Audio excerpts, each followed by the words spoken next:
नमस्कार, देश न्यूज में आपका स्वागत है। मैं हूं आपके साथ। हमारे आज के खास कार्यक्रम चुनावी चक्कर में आपका स्वागत है। चुनावी चक्कर में आज हम बात करने वाले हैं भाजपा की पहली सूची में संशोधन की संभावनाओं पर।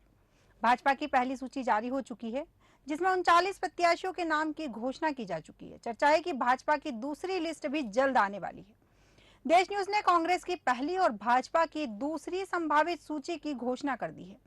भाजपा जिताऊ प्रत्याशी को ही मैदान में उतारने की कोशिश में है। मध्य प्रदेश में 2018 में हुए पिछले विधानसभा चुनाव के नतीजे से सबक लेकर भाजपा इस बार उन विधानसभा सीटों पर खास तैयारी कर रही है, जिन सीटों पर 2018 में उसे हार का सामना करना पड़ा था। खास तौर में उन 103 विधानसभा सीटों पर फोकस किया जा रहा है, जिन पर वर्तमान में कांग्रेस, सपा, बसपा और निर्दलीयों का कब्जा है। आपको याद दिला दें कि इनमें से 39 सीटों पर भाजपा अपने उम्मीदवारों की पहली सूची पिछले महीने 17 अगस्त को ही जारी कर चुकी है।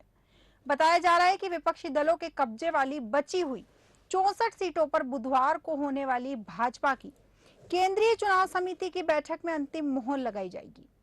वैसे तो 2018 के विधानसभा चुनाव में भाजपा को सिर्फ 109 सीटों पर ही जीत हासिल हुई थी, लेकिन ज्योतिरादित्य सिंधिया के खेमे के विधायकों के इस्तीफा देने और भाजपा में शामिल होने के बाद हुए विधानसभा उपचुनाव में 18 सीटों पर भाजपा को जीत हासिल हुई और राज्य के कुल 230 सदस्य विधानसभा में वर्तमान में भाजपा के पास 127 विधायक हैं। 2023 में पूर्ण बहुमत हासिल करने के लक्ष्य के साथ भाजपा उन 103 विधानसभा सीटों पर खास तैयारी कर रही है, जहां पर वर्तमान में विपक्षी खेमे के विधायक हैं।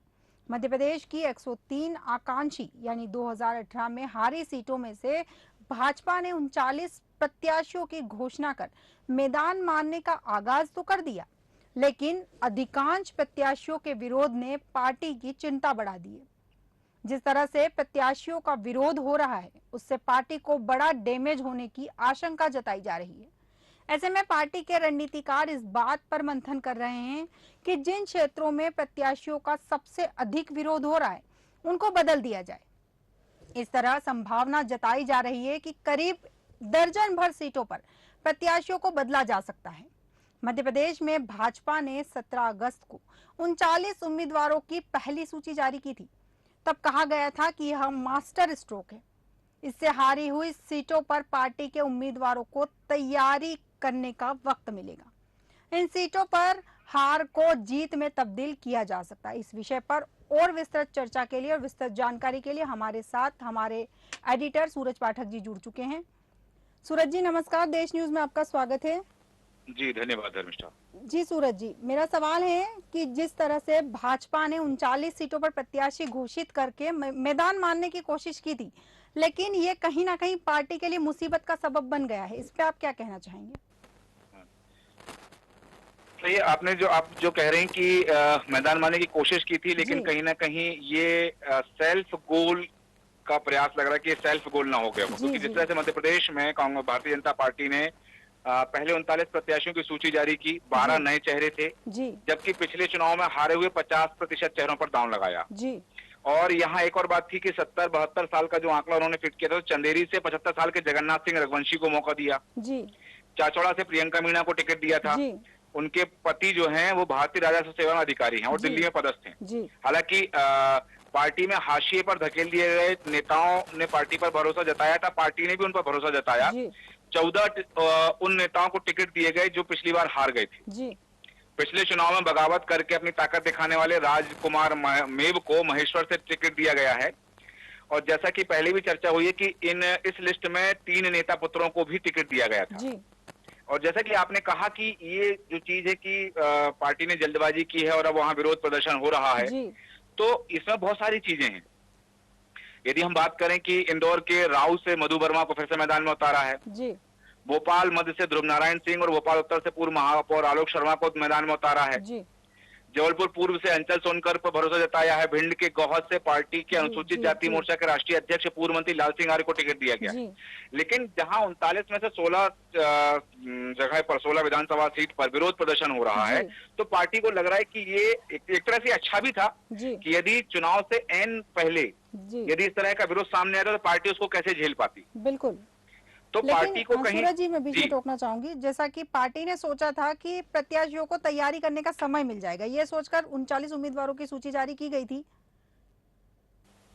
हाँ, ये था कि पार्टी नहीं, दोनों पक्ष देखे हैं इसमें कि पहला तो ये कि प्रत्याशियों को चुनाव की तैयारी करने का मौका मिल जाएगा, जी और दूसरा कि इस तरह का जो विरोध सामने आ रहा है, इस विरोध से भी पार्टी निपट सकेगी। जी हालांकि कयास लगाए जा रहे हैं कि हो सकता है कि इन 39 में से कुछ जगह पर प्रत्याशी बदल भी दिए जाएं। जी जी लेकिन मैं आपको बता दूं कि ये कयास है, क्योंकि इसके पहले पार्टी के वरिष्ठ नेता कह चुके हैं कि प्रत्याशी नहीं बदले जाएंगे। जी क्योंकि मैं बताना चाहता हूं कि जिस तरह से जो मैं जैसे पिछौर से प्रीतम सिंह लोधी को मैदान में उतारा है, जी और जो पूर्व मंत्री लाल सिंह आर्य का मैंने जिक्र किया है, तो भिंड की गौहर सीट से, इस सीट से सिंधिया के समर्थक पूर्व विधायक रणवीर सिंह जाटव का टिकट काट के उनको उतारा गया। जी जी बिल्कुल। और शिवपुरी की पिछौर सीट से प्रीतम लोधी को तीसरी बार उम्मीद बनाया बीजेपी ने। 2013 में और 2018 में बीजेपी ने प्रीतम लोधी को कांग्रेस के कद्दावर नेता केपी सिंह के खिलाफ मैदान में उतारा था। केपी सिंह लगातार 6 बार से वहां जीतते आ रहे थे, जी और 1993 में पहला चुनाव जीता था, और पिछला चुनाव प्रीतम लोधी 2675 वोट से हार गए थे। जी हालांकि जातिगत दृष्टिकोण से देखी जाए तो यह सीट लोधी बाहुल्य सीट है, जी क्योंकि यहाँ पर लगभग 35,000 लोधी वोटर्स हैं। जी बिल्कुल। साथ ही यादव वोटर्स हैं, पाल वोटर्स हैं, आदिवासी वोटर्स हैं, और हर जाति यहाँ अपना प्रभुत्व रखती है। जी भारतीय जनता पार्टी इसी सीट से 2003 में उमा भारती के भाई स्वामी प्रसाद लोधी को भी चुनाव लड़ा चुकी है। जी तो ये समीकरण तो उन्होंने साधने की कोशिश की है, जी चाहे जातिगत समीकरण हो, प्रत्याशी को चुनाव का प्रचार करने का मौका देने की कोशिश हो, इन सब दृष्टिकोण को देखते हुए। लेकिन ये जो चीजें सामने आ रही हैं, जी भोपाल की सीट की बात करें आलोक शर्मा की, तो यहाँ पर उनका विरोध इस स्तर पर है कि उन्होंने ये तक स्थिति स्पष्ट कर दी है कि जो दूसरे विरोधी नेता हैं उन्होंने कह दिया है कि यदि इनका टिकट नहीं काटा गया, इनकी जगह दूसरा प्रत्याशी नहीं आया, तो हम इनको हराने के लिए काम करेंगे। जी तो इस स्तर का यदि विरोध निकल के सामने आ रहा है, तो स्वाभाविक बात है कि पार्टी के लिए चिंता की बात है। जी जी सूरज जी, जैसे कि आपने बताया कि पार्टी में जो 1 दर्जन नाम बदलने की कवायद चली, लेकिन वो बदले नहीं जाएंगे, जैसा कि आपने बताया। अगर ये नाम नहीं बदले गए और जो विरोध हो रहा है उसे भाजपा कैसे कंट्रोल करेगी? मैं जो कहना चाह रहा हूँ कि जो वरिष्ठ नेता कह चुके हैं भाजपा के कि नाम नहीं बदले जाएंगे, सूची में परिवर्तन नहीं होगा, लेकिन जिस तरह की तस्वीरें सामने आ रही हैं, यदि पार्टी के ही कार्यकर्ता प्रत्याशी के साथ खड़े नहीं होंगे, प्रत्याशी के विरोध में होंगे, तो पार्टी को सोचना पड़ेगा वहां पर कि यदि प्रत्याशी बदल दिया जाए तो संभवतः वो सीट भाजपा के खाते में आ सकती है। बिल्कुल बिल्कुल। तो भारतीय जनता पार्टी रिस्क नहीं लेगी। भारतीय जनता पार्टी वहां प्रत्याशी बदलने की कोशिश कर सकती है और प्रत्याशी को बदला भी जा सकता है। जी, कुल मिला के भाजपा भारतीय जनता पार्टी जो है वो जिता उम्मीदवार को ही मौका देने की फिराक में है फिलहाल।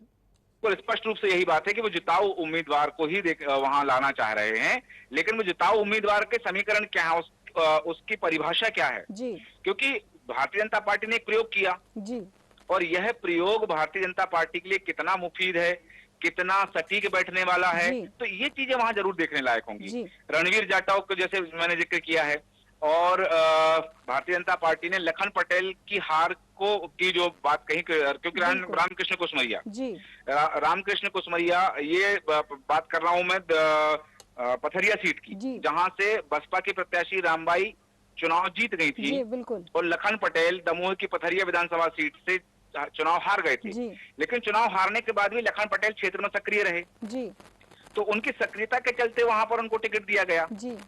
हालांकि इसी सीट से 2018 में पूर्व मंत्री रामकृष्ण कुसमरिया बागी होकर निर्दलीय चुनाव लड़े थे जी, और लखन पटेल की हार का मुख्य कारण इनको माना गया था। बिल्कुल, यदि हम बात करें कि जबलपुर की बरगी सीट से पूर्व विधायक प्रतिभा सिंह के बेटे नीरज सिंह ठाकुर को टिकट दिया गया है। ये बरगी सीट ये जो आती है बेलखेड़ा के रहने वाले हैं, राज परिवार से माने जाते हैं। तो ये जो सारी चीजें हैं, इन सब समीकरणों को देखते हुए टिकट दिया गया। लेकिन उस टिकट की घोषणा के बाद में जो समीकरण सामने आ रहे हैं, तो एक तरफ भारतीय जनता पार्टी अड़ी भी रह सकती है कि हमने घोषणा की है, पार्टी के हित में घोषणा की, तो पार्टी के कार्यकर्ता प्रत्याशी के समर्थन में कार्य करें। दूसरी तरफ समय बदलते हुए समीकरण को देखते हुए निर्णय बदल भी सकती है जी, क्योंकि भारतीय जनता पार्टी कोई भी रिस्क नहीं लेना चाहती है 2023 के चुनाव में कि वो सत्ता से बाहर हो जाए किसी भी एक कारण से। बिल्कुल, तो अगर यहाँ सीट पे प्रत्याशी बदले जाते हैं तो कहीं ना कहीं यहाँ भी फिर से विरोध सामने आएगा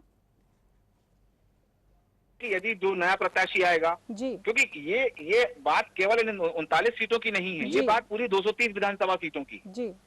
और जिस तरह से देखा भी जा रहा है कि कुछ विधायक चुनाव की तैयारी कर रहे हैं, कुछ विधायक इस तैयारी में लग गए हैं कि हमें टिकट नहीं मिला तो हम लोकसभा की तैयारी करेंगे। बिल्कुल। तो ये जो सारे समीकरण बन रहे हैं कि यदि वो जिनको इनकी जगह किसी और को मान लीजिए भारतीय जनता पार्टी प्रत्याशी बना देती है, तो इस बात की कोई श्योरिटी नहीं है कि भारतीय जनता पार्टी दूसरा नाम घोषित करेगी तो उसका विरोध नहीं होगा। जी। क्योंकि स्वाभाविक बात है कि हर एक विधानसभा सीट पर सिंगल एक नाम तो है नहीं। जी जी। कई जगह तो भारतीय जनता पार्टी ने 3-3 नामों का पैनल बना के रखे हैं। तो स्वाभाविक बात है कि जिसको टिकट मिलेगा वो खुश होगा, जिसको टिकट नहीं मिलेगा, जिसको प्रत्याशी नहीं बना जाएगा, उसके अंदर नाराजगी तो रहेगी। लेकिन अब पार्टी के प्रति उसकी निष्ठा कितनी है और निष्ठा कैसी है, ये निर्भर करता है कि वो प्रत्याशी ना बनाए जाने पर निर्दलीय चुनाव लड़ता है, किसी दूसरी पार्टी से चुनाव लड़ता है, या फिर जो प्रत्याशी घोषित किया पार्टी ने उसके समर्थन में काम करता है। ये प्रत्याशी की निष्ठा पर निर्भर करता है। जी जी सूरज जी। जिस प्रकार वरिष्ठ नेताओं को डैमेज कंट्रोल करने की जिम्मेदारी दी गई है और कहीं ना कहीं भारतीय जनता पार्टी कह भी रही है कि डैमेज कंट्रोल हुआ है, अगर डैमेज कंट्रोल हुआ है तो भारतीय जनता पार्टी के अंदर विरोध के स्वर जो है इतने तेज क्यों हो रहे हैं? नहीं, देखिए, डैमेज कंट्रोल जैसे कि ग्वालियर चंबल अंचल की यदि हम बात करें जी। तो वहां पर केंद्रीय मंत्री नरेंद्र सिंह तोमर को जिम्मेदारी दी गई थी। जी। कुछ हद तक वो विरोधियों को संभालने में, उनके स्वर शांत कराने में कामयाब भी हुए। जी जी। लेकिन अभी कुछ जगह जो विरोधी हैं वो शांत हैं। अब उनकी जो खामोशी है वो खामोशी कई सवाल खड़े कर रही है। अब हम बात करें मंडला की बिछिया सीट से। मंडला की बिछिया सीट से भारतीय जनता पार्टी ने डॉक्टर विजय आनंद मरावी को प्रत्याशी बनाया है और सूची जारी होने वाले दिन डॉक्टर विजय आनंद मरावी सूची जारी होने वाले दिन तक जबलपुर मेडिकल कॉलेज में सहायक अधीक्षक के पद पर रहे। उस दिन उन्होंने इस्तीफा दिया और 4 घंटे बाद जारी सूची में उनका नाम आ जाता है। तो स्वाभाविक बात है कि उस सीट पर पहले भी तो भारतीय जनता पार्टी के कार्यकर्ता रहे, भारतीय जनता पार्टी के नेता रहे जो दावेदार मानते थे खुद को। तो यदि वो भारतीय जनता पार्टी ने उनको प्रत्याशी बना दिया तो ऐसी स्थिति में कहीं ना कहीं उनको ये समीकरण भी देखने होंगे कि वहां से जो वर्तमान कार्यकर्ता हैं या जो सक्रिय कार्यकर्ता हैं वो प्रत्याशी के समर्थन में है या नहीं है। इन जैसे बात करें चाचौड़ा सीट की, तो वहां पर वर्तमान में लक्ष्मण सिंह कांग्रेस के विधायक हैं। भारतीय जनता पार्टी ने प्रियंका मीणा को वहां पर उतार दिया है। प्रियंका मीणा का विरोध हो रहा है। यदि प्रियंका, ये कहा जा रहा है कि प्रियंका मीणा को यदि प्रत्याशी की सूची से नहीं हटाया गया तो वो कांग्रेस के समर्थन में काम करेंगे वहां के कार्यकर्ता। तो ये जो सारे समीकरण आ रहे हैं, इन सारे समीकरणों को लेकर के ये कयास लगाए जा रहे हैं। जी सूरज जी, जैसा कि कहा जा रहा है कि विधानसभा चुनाव 2018 में बागियों ने ही भाजपा के समीकरण बिगाड़े थे, तो क्या ऐसा कुछ 2023 विधानसभा चुनाव में भी देखने को मिलेगा? देखिए, ये सारी चीजें तो पार्टी के वरिष्ठ नेतृत्व, जो केंद्रीय नेतृत्व है, उस पर निर्भर करता है कि वो कितना डैमेज कंट्रोल कर पाते हैं। जी। यदि जो विरोध चल रहा है, जिस तरह की बातें सामने आ रही हैं, जिस तरह के प्रदर्शन हो रहे हैं, यदि उनको नहीं संभाला गया, यदि उनको नियंत्रण में नहीं किया गया तो पार्टी को नुकसान तो होगा। जी। और यह जो बगावत के स्वर हैं आज धीमे हैं, जी। क्योंकि आज उम्मीद है उनको कि यहाँ पे यदि हम विरोध प्रदर्शन करेंगे तो प्रत्याशी बदल दिया जाएगा। जी। यदि पार्टी ने नहीं बदला तो वो विरोध और भी उग्र हो सकता है। वो कार्यकर्ता दूसरी पार्टी का दामन थाम सकते हैं या फिर उन्हीं में से कोई एक दावेदार निर्दलीय प्रत्याशी बन के सामने आ सकता है। तो भारतीय जनता पार्टी के जो कार्यकर्ता उसके समर्थक हैं वो उसके साथ लग जाएंगे। तो जो वर्तमान प्रत्याशी रहेगा, पार्टी जिसको नहीं बदलना चाह रही है, उसे कार्यकर्ताओं की कमी से भी जूझना पड़ सकता है। जी। तो ऐसी स्थिति में वो अपना कितना चुनाव प्रचार कर पाएगा, क्योंकि जैसे जो स्थिति समीकरण थे कि यदि प्रत्याशी की घोषणा पहले कर दी जाती है तो प्रत्याशी को चुनाव प्रचार करने का समय मिलेगा। आज स्थिति यह है कि प्रत्याशी चुनाव प्रचार तो नहीं कर पा रहा है, विरोध झेलने में लगा हुआ है, विरोध को दबाने में लगा हुआ है। तो वो चुनाव प्रचार कब कर पाएगा? फिर जिस रीति नीति के तहत, जिस मंशा के तहत प्रत्याशियों की सूची जारी की गई है, वो मंशा तो पूरी होते हुए दिखाई नहीं दे रही है। बिल्कुल जी धर्मिष्ठा जी, तमाम जानकारी के लिए और हमसे जुड़े रहने के लिए धन्यवाद सूरज जी आपका। जैसा कि सूरज जी ने बताया कि डैमेज कंट्रोल किया गया है, ये पार्टी के कार्यकर्ताओं पर निर्भर करता है कि उन्होंने कितना डैमेज कंट्रोल किया है और कार्यकर्ताओं को कितना खुश करने की कोशिश की गई है। भाजपा की पहली सूची जारी होने के बाद जल्द ही कांग्रेस की सूची जारी होने के कयास लगाए जा रहे हैं। साथ ही भाजपा की भी दूसरी सूची जल्द आने की बात की जा रही है। लेकिन पहली सूची जारी होने के बाद सामने आए विरोध के कारण अब भाजपा और कांग्रेस दोनों ही फूंक फूंक कर कदम रख रही है। यदि बढ़ते विरोध के कारण भाजपा को पहली सूची में संशोधन करना पड़ा तो इसका संदेश यही जाएगा कि भाजपा ने जल्दबाजी में फैसला ले लिया। अब प्रत्याशी बदले जा रहे हैं और फिर भाजपा इस बात से भी आशंकित रहेगी कि दूसरी सूची में जिनका नाम होगा उनका विरोध हुआ तो फिर पार्टी क्या करेगी। हमारे आज के खास कार्यक्रम में इतना ही। आप बने रहिए देश न्यूज के साथ। नमस्कार।